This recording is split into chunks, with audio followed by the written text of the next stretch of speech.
The fighting game genre went from small fry to mainstream smash with the unparalleled success of Street Fighter II.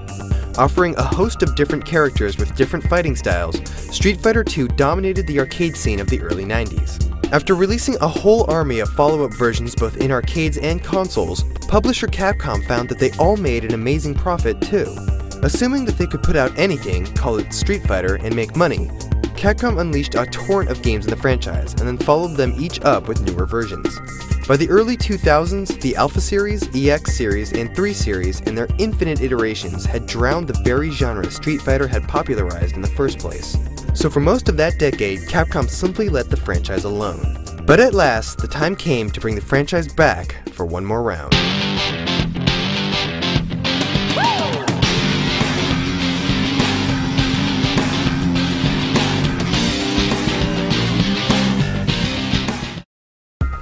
Onimusha was a fairly popular hack-and-slash series from Capcom.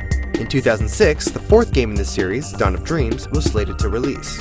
The game's producer was Yoshinori Ono.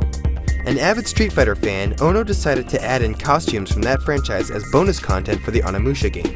While only a small addition, fan reaction to the costumes was electric. Ono took this as proof positive that the gaming world was as ready for a new Street Fighter game as he was. So he went to his boss, who just so happened to be Keiji Inafune, the Mega Man creator whose first job at Capcom had been to design the character art on the original Street Fighter. Ono told Inafune that Capcom should make a brand new, high-quality Street Fighter game, and that Ono should be put in charge of it. In 2004, Ono had produced Capcom Fighting Evolution, and while that game wasn't much of a success, it meant that he had experience working in the genre. Inafune liked the idea, but there was a problem. It had been so long since Capcom had worked on a fighting game, they didn't have an experienced internal development team that could make one. But fortunately, Inafune had a brainstorm. When he had been designing the character art for the first game in the franchise, he'd been working under producer Takashi Nishiyama. Nishiyama had innovated the entire genre with the addition of 6 buttons and super moves.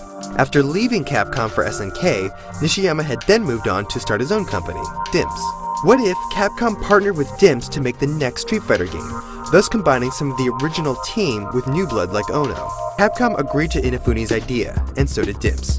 So it was that a new Street Fighter game officially got the green light. And this one would not be an Alpha, or an EX, or any other ridiculous name. This would be a full numbered sequel, Street Fighter IV. Under Ono's direction, Capcom would handle character choices, art design, and gameplay mechanics, while DIMPS would handle all the programming and balancing. Ono made the wise decision to put the emphasis on the Street Fighter II characters that everyone had loved from the old days. He also chose to keep the gameplay strictly 2D, since that was always what Street Fighter had been best at. That said, the actual models and sets would be a stylized 3D, simulating an ink brush painting technique. When the first teaser for the game hit the internet, fans were initially skeptical. The ink brush style was unlike anything the franchise had done before, and some fans thought that Ken and Ryu just looked wrong. But Ono stuck to his guns and pressed forward with the game, confident that fans would change their minds once they actually started playing. He knew that as long as the gameplay was solid and controls were tight, the game would be well received. The only question was whether the mainstream was still interested in a series that was more than 20 years old. Street Fighter IV hit Japanese arcades in July 2008, coming to Western arcades a few months later and to consoles worldwide in February 2009. And immediately, Capcom saw that Ono's instincts had been right on the money. Enough time had passed, the bitter taste of the overflooded 90s had been washed away, and gamers just wanted to kick each other in the face again.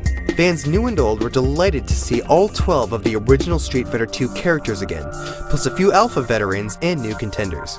The choice to keep the gameplay 2D was spot on for the franchise, and the mechanics were top-notch. Between Capcom's mechanics and DIMPS' fine-tuning, everything ran smoothly and played well for casual and hardcore alike. By April of 2009, only 2 months after its console release, Street Fighter IV had sold 2.5 million copies. While this didn't compare to the phenomenal Street Fighter II, it blew away everything that had come after it. So was anybody really surprised when Capcom released an updated version? Super Street Fighter IV came out in April 2010, adding in new characters and modes. In the modern age of downloadable content, many fans complained that this was just Capcom milking the cash cow again. Capcom claimed that they had looked at the possibility of just releasing the new content as DLC, but in the end determined that there was simply too much new content for that to work. Well, this explanation is dubious at best, especially given how massive DLC has gotten in other games, at least Super Street Fighter 4 released at the discounted price of $40. After that, Capcom promised that they were done with the Street Fighter 4 updates. Except when they released Super Street Fighter 4 Arcade Edition in 2011, a hardcore-friendly variant rebalanced for the tournament scene. It also added in some characters from Street Fighter 3. While this game, only naturally, released as a standalone product, Capcom at least allowed those who had already purchased Super Street Fighter 4 to download the new content. But now, Capcom was really done.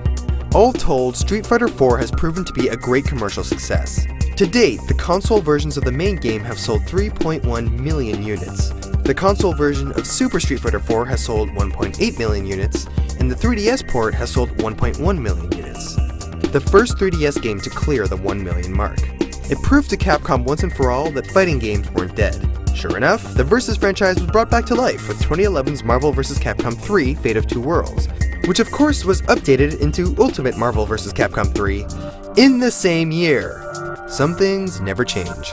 In 2012, Capcom will release a new crossover title, one of the longest awaited in fighting game history, Street Fighter Cross Tekken. It will retain the basic Street Fighter 4 look and style, but add in characters from one of the franchise's oldest rivalries. While that's all the Street Fighter announced so far, don't be surprised to see more in the future.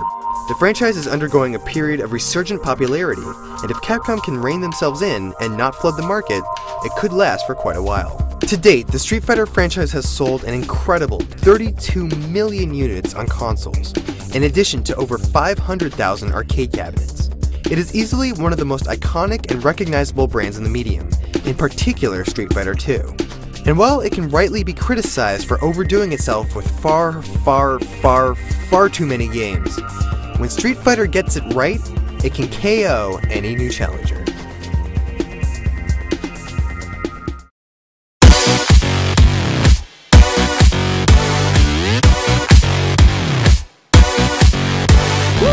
Let me tell you all about my life. Grab a seat, get strapped in tight. You may have heard about an earthquake ride, but these ones happen deep inside. My life is a chain of charge.